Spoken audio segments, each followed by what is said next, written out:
ఇక డీటెయిల్స్ చూస్తే గత 2 సార్లు ప్రజల ఆశీర్వాదంతో విజయం సాధించిన నేను అంతకంటే భారీ మెజారిటీతో గెలుస్తానని వర్ధన్నపేట ఎమ్మెల్యే ఆరూరి రమేష్ ధీమా వ్యక్తం చేశారు. బీఆర్ఎస్ ప్రభుత్వం చేస్తున్న అభివృద్ధిని చూసి యావత్ తెలంగాణ ప్రజలు ప్రతి నియోజకవర్గంలో బ్రహ్మరథం పడుతున్నారని అన్నారు. ఈ సందర్భంగా తనపై నమ్మకం ఉంచి బీఫామ్ అందజేసిన కేసీఆర్ కు ఆయన కృతజ్ఞతలు తెలిపారు. వర్ధన్నపేట నియోజకవర్గంలోని ప్రతి గ్రామం నుండి వివిధ పార్టీల నాయకులు కార్యకర్తలు భారీ సంఖ్యలో బీఆర్ఎస్ పార్టీలో చేరుతున్నారని తెలిపారు.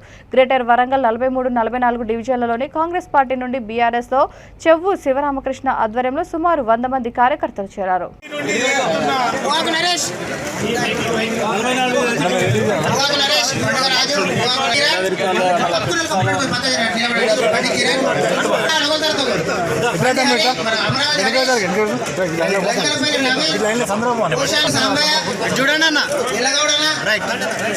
చూడాలి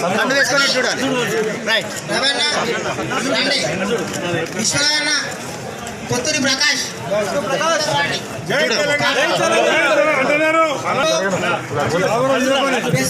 బెస్తంచెరు నుంచి వచ్చిన మహిళ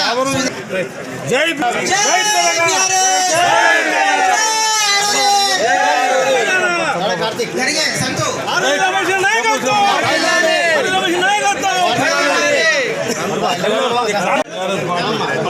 బీఆర్ఎస్ పార్టీ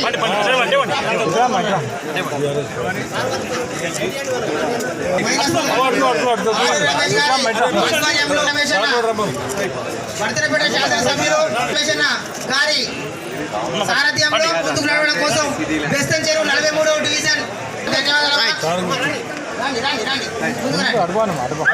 బీజేపీ పార్టీ నుండి 40 రోజు వర్ధన్నపేట చేతుల మీదుగా బీఆర్ఎస్ పార్టీ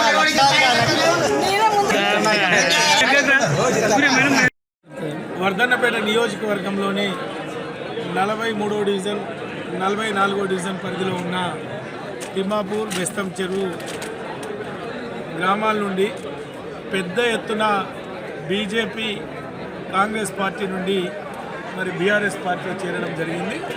మరి చేరిన ప్రతి ఒక్కరికి పేరు పేరున స్వాగతం సుస్వాగతం. మరి గౌరవ ముఖ్యమంత్రి కల్వకుంట్ల చంద్రశేఖరరావు గారి నేతృత్వంలో నాయకత్వంలో మరి టీఆర్ఎస్ పార్టీగా ఆవిర్భవించి తెలంగాణ రాష్ట్రాన్ని సాధించి మరి సంక్షేమ అభివృద్ధి రంగంలోనే దేశంలోనే ప్రథమ స్థానంలో మరి తెలంగాణ రాష్ట్రాన్ని నిలిపిన పార్టీ నాయకుని నేతృత్వంలో పనిచేయడానికి మరి అనేక మంది ఈరోజు బీజేపీ కాంగ్రెస్ నుండి మరి చేరుతున్న పరిస్థితి మీరు చూస్తున్నారు. మరి దాంట్లో భాగంగానే వర్ధన్నపేట నియోజకవర్గ ప్రజలకు 3వసారి సేవ చేసే అవకాశం కల్పించిన ముఖ్యమంత్రి